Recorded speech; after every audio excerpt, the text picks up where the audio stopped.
Hi everyone, welcome to my YouTube channel Shiksha Diksha. तो चलिए start करते हैं आज की अपनी वीडियो। आज की मेरी वीडियो बहुत अलग है, आप लोग देख सकते हैं, क्योंकि ये वीडियो बोर्ड पे नहीं बन रही है। इस वीडियो में आपको कुछ बहुत इंपॉर्टेंट क्वेश्चंस मिलेंगे जिनको कि आपको खुद आंसर करना है, और उसके बाद मैं तुरंत, आप जब तक सोचेंगे फिर मैं आपको आंसर बताऊँगी कि इसमें क्या आपका आंसर होगा। तो इस तरह की वीडियो बहुत सारे लोग डिमांड कर रहे थे कि ऐसी वीडियो आए जिससे हम चेक कर सकें कि हमारी तैयारी क्या है, एंड इसके साथ साथ कुछ बहुत इंपॉर्टेंट क्वेश्चन। तो ये बुक्स से बहुत सारे इंपॉर्टेंट क्वेश्चंस की ऐसी वीडियोस आप लोगों को मिलती रहेगी। बहुत सारे लोगों ने कहा है, इसीलिए मैंने इस तरह की वीडियो बनाना शुरू किया है। तो आप लोग जितना ज़्यादा प्यार देंगे तो मैं इस तरह की वीडियोस आगे भी बनाऊंगी। तो अगर आप लोगों को ये वीडियो पसंद आए तो ज़रूर लाइक कीजिएगा, और मेरे चैनल को सब्सक्राइब करना मत भूलिएगा, और बेल आइकन को ज़रूर प्रेस कीजिएगा। तो चलिए स्टार्ट करते हैं आज की अपनी वीडियो। तो आप देख सकते हैं यहाँ पर जो पहला क्वेश्चन लिखा है, पहले क्वेश्चन में पूछा गया है रॉबर्ट ब्रूस फुट थे एक क्या थे? भूगर्भ वैज्ञानिक, पुरातत्वविद, पुरावनस्पति शास्त्री या फिर इतिहासकार। तो ये इतिहास के क्वेश्चन हैं जो कि आज की इस वीडियो में आप लोगों को मिलेंगे। तो हम लोग जल्दी से देखते हैं कि इस क्वेश्चन का आंसर क्या होगा। तो देखिए, चार ऑप्शन जैसा कि आप देख रहे हो, भूगर्भ वैज्ञानिक, पुरातत्वविद, पुरावनस्पति शास्त्री और इतिहासकार। तो अगर हम रॉबर्ट ब्रूस फुट की बात करें तो ये एक भूगर्भ वैज्ञानिक थे और एक पुरातत्वविद भी थे। तो यानी कि जो आपका ऑप्शन ए है एंड आपका जो ऑप्शन बी है, दोनों ही करेक्ट है, दोनों ही ऑप्शन सही है। यानी कि अगर हम बात करें कि कौन सा इसका ऑप्शन राइट हो जाएगा, तो A and B both are correct. ठीक है, तो जो रॉबर्ट ब्रूस फुट थे वो भूगर्भ वैज्ञानिक भी थे और पुरातत्वविद भी थे।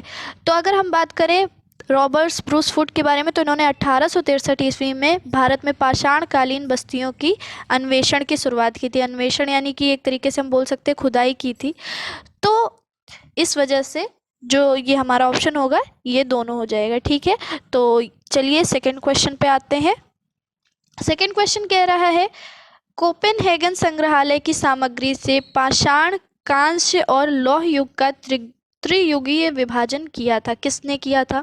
तो आप जानते हैं, जब हम लोग इतिहास पढ़ते हैं तो इतिहास को पाषाण काल में, कांस्य युग में और लौह युग में विभाजित करते हैं। तो किसने ये विभाजन दिया था? तो आपके पास चार ऑप्शन है। पहला थॉमसन ने, दूसरा लुबाक ने, तीसरा है ऑप्शन टेलर और चौथा है चाइल्ड। ठीक है, तो अगर हम इस क्वेश्चन की बात करें तो देखिए, डेनमार्क में है ये कोपेनहेगन संग्रहालय, और इस कोपेनहेगन संग्रहालय की सामग्री के आधार पर जो कांस्य युग, लौह युग और पाषाण युग, इसका त्रियुगी विभाजन हुआ था। ये 1820 में पुरातत्वविद थे क्रिश्चियन जर्गेनसन थॉमसन, इन्होंने किया था। यानी कि जो आपका ऑप्शन नंबर ए है वो आपका ऑप्शन करेक्ट हो जाएगा। ठीक है, ऑप्शन नंबर ए थॉमसन जो ऑप्शन है आपका, वो आपका करेक्ट हो जाएगा। ठीक है, चलिए नेक्स्ट क्वेश्चन की तरफ बढ़ते हैं। देखिए, नेक्स्ट क्वेश्चन लिखा है, उत्खनित प्रमाणों के अनुसार पशुपालन का प्रारंभ हुआ था। उत्खनित प्रमाणों के अनुसार पशुपालन का प्रारंभ कब हुआ था? चार ऑप्शन दिए हुए हैं।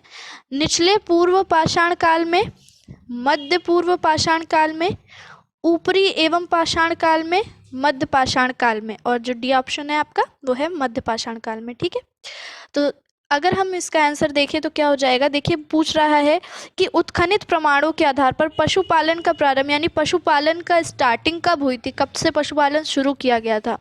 तो अगर हम बात करें तो मध्य पाषाण काल जो है उसके अंतिम चरण में पशुपालन के साक्ष्य जो हैं मिलते हैं। कहाँ पर मिले हैं? भारत में के मध्य प्रदेश में जो आदमगढ़ है, होशंगाबाद में स्थित, वहाँ पर, और राजस्थान के बागोर क्षेत्र से, जो कि भीलवाड़ा भी बोलते हैं हम लोग, भीलवाड़ा में स्थित है, वहाँ से। तो यानी कि आपका जो आंसर हो जाएगा वो कौन सा हो जाएगा? मध्य पाषाण काल। ठीक है, मध्य पाषाण काल हो जाएगा हमारा आंसर। चलिए नेक्स्ट क्वेश्चन की तरफ बढ़ते हैं। देखिए, नेक्स्ट क्वेश्चन में कह रहा है, मध्य पाषाणिक प्रसंग में पशुपालन के प्रमाण जहाँ मिले वह स्थान है। तो देखिए, उसी तरीके का क्वेश्चन, पहला ही जैसा क्वेश्चन है, बस थोड़ा सा इसको घुमा फिरा दिया गया है ताकि आप लोग कंफ्यूज हो जाएं। तो चलिए देखते हैं ऑप्शन को। तो पहला ऑप्शन है लंगनाच, दूसरा ऑप्शन है बीरभानपुर, तीसरा ऑप्शन है आदमगढ़ और चौथा ऑप्शन है चौपानी मांडो। आप देख सकते हो ये सारे जो क्वेश्चन हैं सबके सब बहुत अच्छी अच्छी परीक्षाओं में पूछे गए हैं, सारे के सारे आए हुए क्वेश्चन हैं। तो चलिए जल्दी से इसका आंसर दीजिए। तो अगर हम बात करें मध्य पाषाणिक प्रसंग में पशुपालन के प्रमाण जहाँ मिले वह स्थान है। तो अभी मैंने आपको बताया था जो आपका आदमगढ़ है वो वहाँ से आपको जो पशुपालन के प्रमाण हैं वो मिले हैं। ठीक है, तो पशुपालन के प्रमाण जो हमें मिले हैं वो कहाँ से मिले हैं? आदमगढ़ से। तो यानी हमारा करेक्ट ऑप्शन क्या हो जाएगा? Adamgarh, C option. ठीक है, तो चलिए अब नेक्स्ट की तरफ बढ़ते हैं। तो देखिए नेक्स्ट क्वेश्चन क्या कह रहा है कि निम्नलिखित में से किस स्थल से हड्डी के उपकरण प्राप्त हुए हैं? तो ऑप्शन है, 4 ऑप्शन देख लीजिए। पहला ऑप्शन है चौपानी मांडो, दूसरा ऑप्शन है काकोरिया, तीसरा ऑप्शन है मैदाहा और चौथा ऑप्शन है सराय नाहर।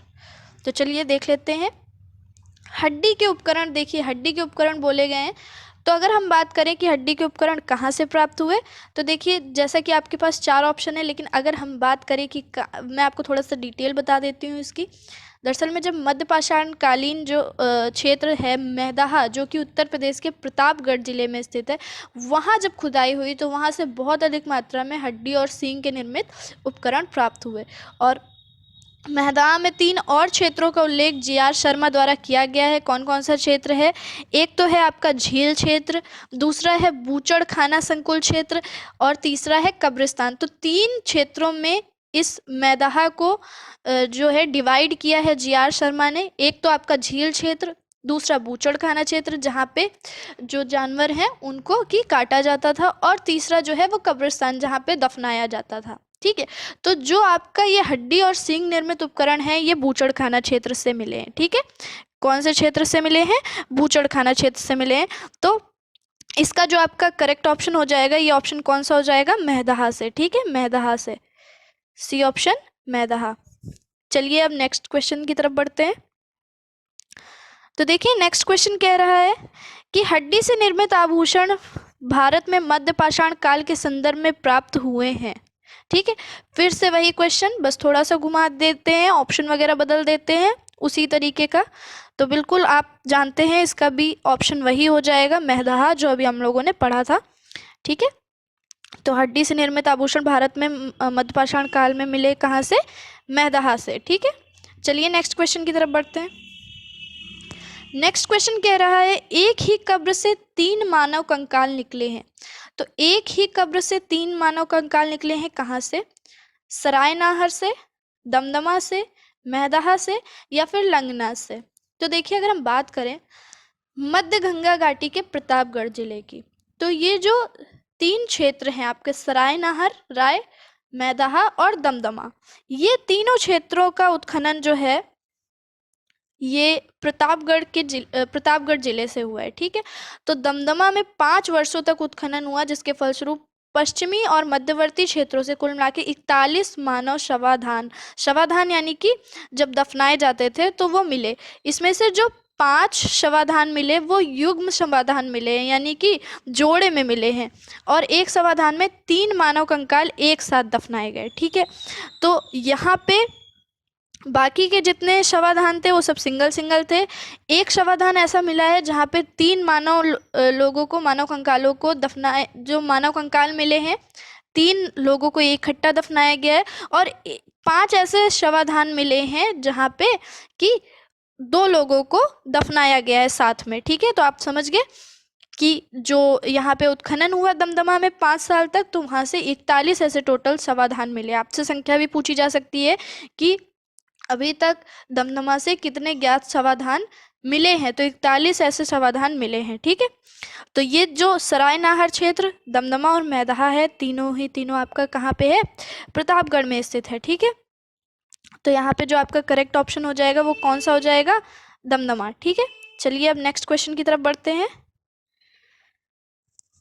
तो देखिए नेक्स्ट क्वेश्चन कह रहा है कि खाद्यान्नों की कृषि सर्वप्रथम प्रारंभ हुई थी। खाद्यान्नों की कृषि सर्वप्रथम प्रारंभ हुई थी। ऑप्शन है आपके पास नवपाषाण काल, मध्य पाषाण काल, पुरापाषाण काल और प्रोटो ऐतिहासिक काल।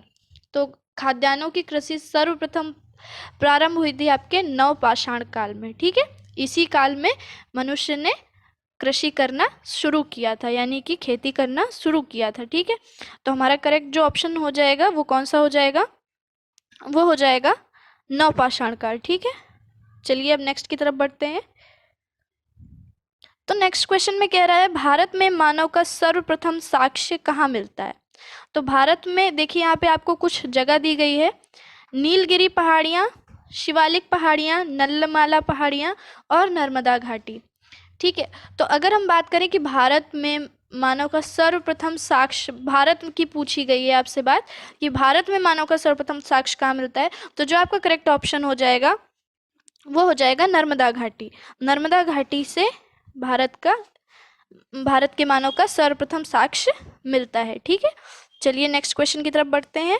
नेक्स्ट क्वेश्चन में पूछा गया है मानव द्वारा सर्वप्रथम प्रयुक्त अनाज था, यानी कि खेती तो बहुत सारी चीज़ों की गई थी, लेकिन सबसे पहले क्या मानव द्वारा उगाया गया था। तो देखिए जो सबसे पहले मिला है उसी को माना जाता है कि वो सबसे पहले मानव द्वारा उगाया गया था। ठीक है, तो अगर हम बात करें यहाँ पे 4 ऑप्शन दिए हुए हैं, गेहूँ, चावल, जौ, बाजरा।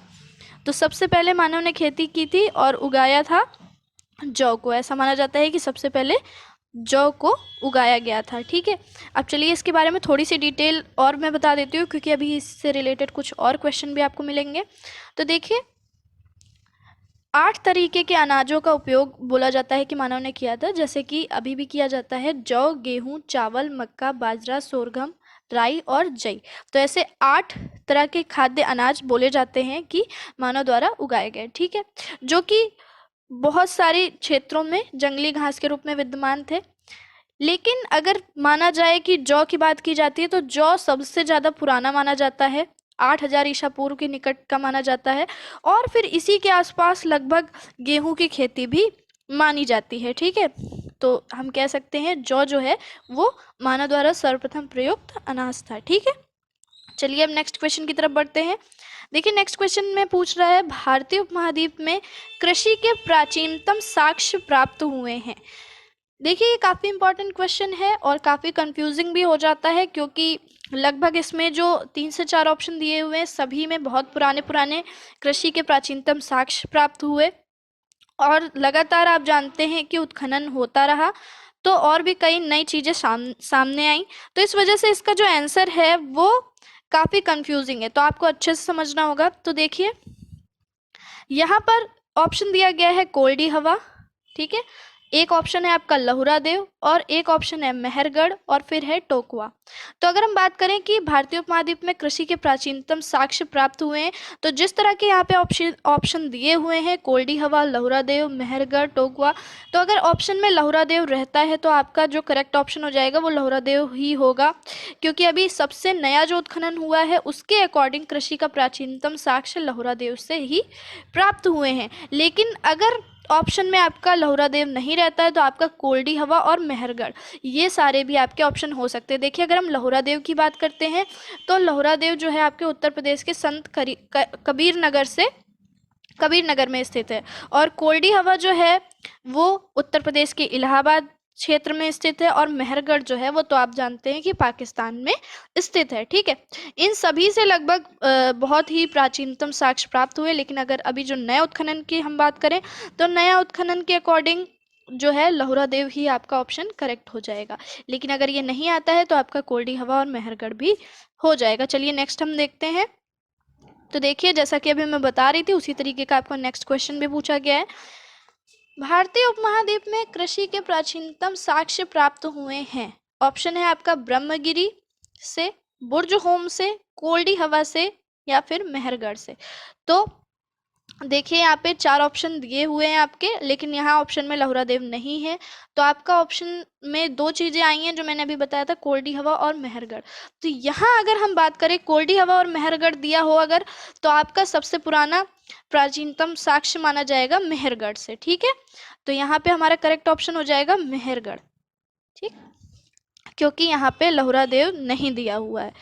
तो चलिए अब हम नेक्स्ट क्वेश्चन की तरफ बढ़ते हैं। देखिए नेक्स्ट क्वेश्चन में भी ऐसे ही क्वेश्चन है, बस थोड़ा सा जो आपके ऑप्शन है वो चेंज हो गए। भारतीय उपमहाद्वीप में कृषि के प्राचीनतम साक्ष्य कहाँ से प्राप्त हुए? अब देखिए जो आपके पास ऑप्शन है लोथल, हड़प्पा, मेहरगढ़, मुंडीगाग, ठीक है, ये 4 तरीके के ऑप्शन दिए हुए हैं, पर यहाँ भी आपका जो करेक्ट ऑप्शन हो जाएगा वो कौन सा हो जाएगा? मेहरगढ़। ठीक है, और अगर हम कोल्डी हवा की बात करें तो कोल्डी हवा में जो कोल्डी हवा है आपका उसमें आपको बहुत सारे पुराने चावल की भूसी के साक्ष्य प्राप्त हुए थे। ठीक है, तो चावल के बहुत पुराने साक्ष्य भी कोल्डी हवा से प्राप्त हुए हैं। चलिए अब नेक्स्ट क्वेश्चन की तरफ बढ़ते हैं।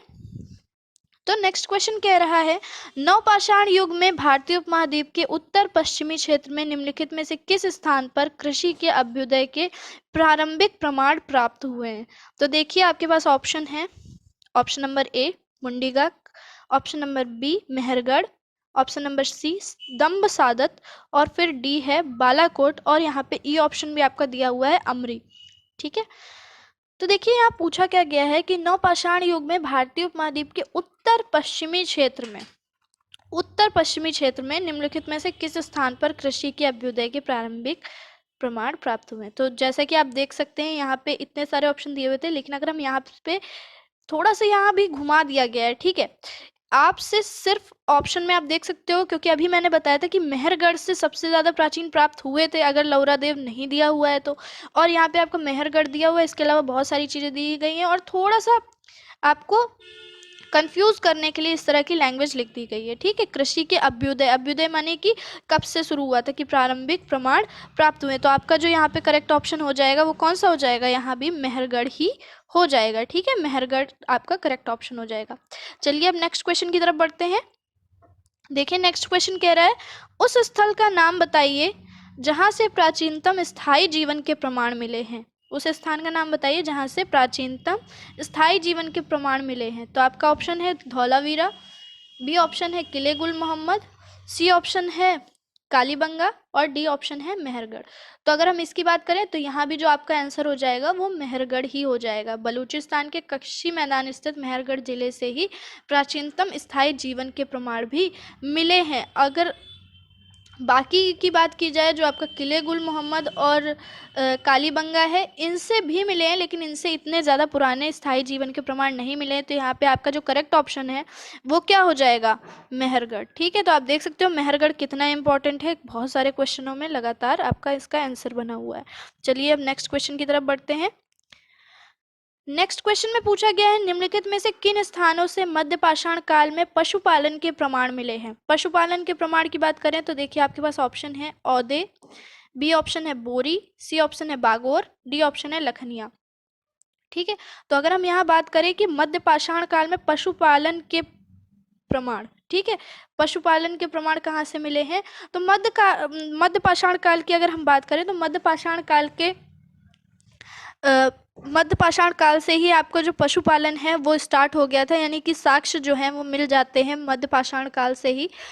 अगर हम बात करें कि कहाँ से मिले हैं, तो अगर प्रारंभिक साक्ष्य की बात करें तो मध्य प्रदेश के होशंगाबाद में जो मैंने आपको आदमगढ़ बताया था वहाँ से मिले थे, और मैंने आपको एक जगह और बताई थी जो कि राजस्थान के भीलवाड़ा क्षेत्र में बागोर बताया था, वहाँ से भी आपके पशुपालन के जो प्रमाण हैं वो मिलते हैं। यानी कि आपका जो करेक्ट ऑप्शन हो जाएगा वो बागौर हो जाएगा, जो कि राजस्थान के भीलवाड़ा क्षेत्र स्थित है बागौर। ठीक है, और यहाँ पे आपका अगर आदमगढ़ दिया होता तो आपका आदमगढ़ हो जाता। ठीक है, तो आप समझ सकते हो किस तरीके से आपके क्वेश्चन आते हैं घुमा फिरा के, और आपको उनको किस तरीके से सॉल्व करना होता है। चलिए नेक्स्ट क्वेश्चन की तरफ बढ़ते हैं।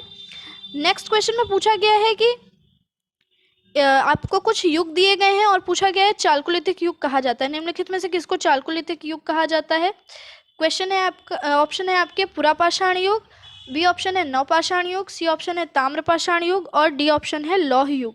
तो अगर हम चालकुलिथिक युग की बात करें तो जो ताम्रपाषाण युग है, जिसको ताम्रयुगीन सभ्यता भी बोला जाता है, उसको हम चालकुलिथिक एरा कहते हैं। चालकुलिथिक एरा यानी कि ताम्रपाषाण युग। ठीक है, तो जो आपका ऑप्शन हो जाएगा वो सी ऑप्शन करेक्ट हो जाएगा, ताम्रपाषाण युग। तो आप समझ गए होंगे कि किस तरीके से आपसे क्वेश्चन आएंगे और आपको कैसे करना है। तो आज की जो हमारी वीडियो है ये यहीं पे समाप्त होती है। ये वीडियो आप लोगों को कैसी लगी मुझे कमेंट में ज़रूर बताइएगा, और मेरे चैनल को सब्सक्राइब करना और वीडियो को लाइक करना बिल्कुल मत भूलिएगा। इस तरह की वीडियोस अगर आपको पसंद आती हैं तो मैं ऐसी बहुत सारी वीडियोस आप लोगों के लिए आगे भी लाती रहूँगी, और जैसे वीडियो मैं बनाती रहती हूँ आप लोग देखते हैं वैसी वीडियो भी आप लोगों को मिलती रहेगी। तो चलिए मिलते हैं अपनी नेक्स्ट वीडियो में, तब तक के लिए पढ़ते रहिए, सीखते रहिए शिक्षा दीक्षा के साथ।